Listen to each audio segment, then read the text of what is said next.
I belong to Pakistan, Lahore. I was born in Lahore, so that's my native city. Christians are the biggest minority in Lahore. There are other minorities as well, but Christians are the biggest minority, and they make only 1% of Pakistan. I am a follower of Christ, and we have churches in Pakistan, and but it's true that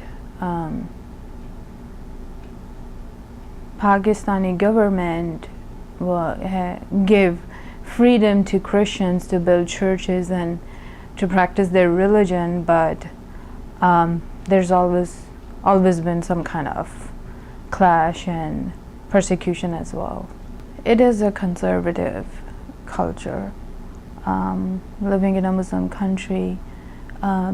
Even though my family is Christian, so we do not practice what Muslims believe, but at the same time there are some things that, you know, Christian and Muslim both believe, like, you know, there's just not a lot of freedom for girls.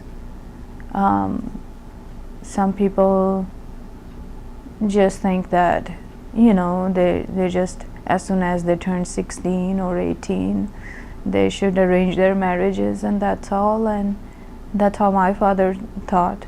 That when I was going to school, I was in grade 10, and he thought that, you know, it will be too disgraceful for him if I get to know a guy, or if I have a boyfriend or fall in love.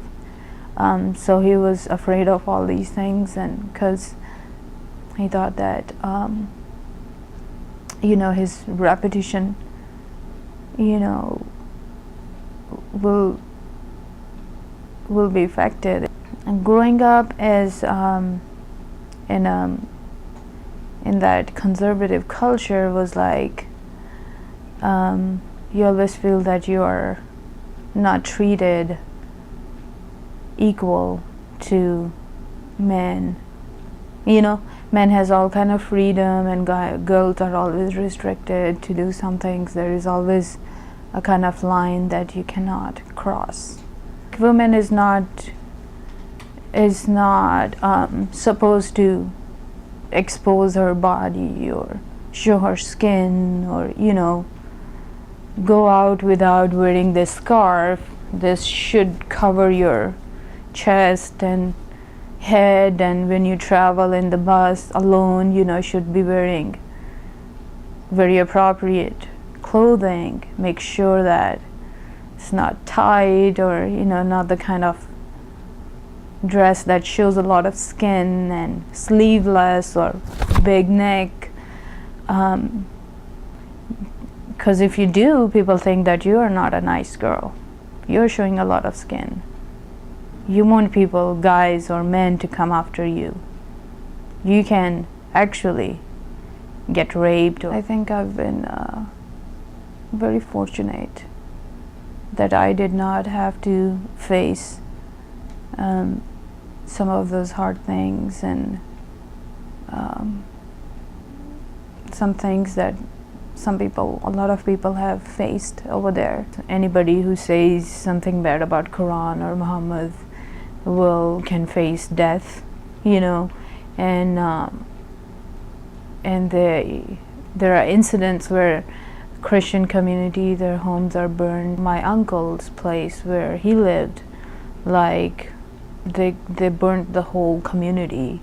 The mob, a Muslim mob of 3,000 people, or more than that, or 500, or I don't remember the exact number, but huge mob. They you know, just evacuated them from their homes, and they burnt them, and they stole stuff from their homes, and, you know, it was really bad. My relatives in Peshawar, they were going to church, and just a bomb explosion happened, and we lost 4 of them. It's not like America, where you can you can sit in a cafeteria and talk about, you know, have some religious conversations, and not to be afraid. But you know, places like Pakistan and Middle East, you cannot have that freedom and that opportunity. There should be equality. There should be freedom. There should be positivity. Just love each other. Try to build the country, the culture and society that we come from. The you know, the authentic and the rich heritage culture we have, the values we have, to promote them. It's just certain beliefs, you know, some certain group and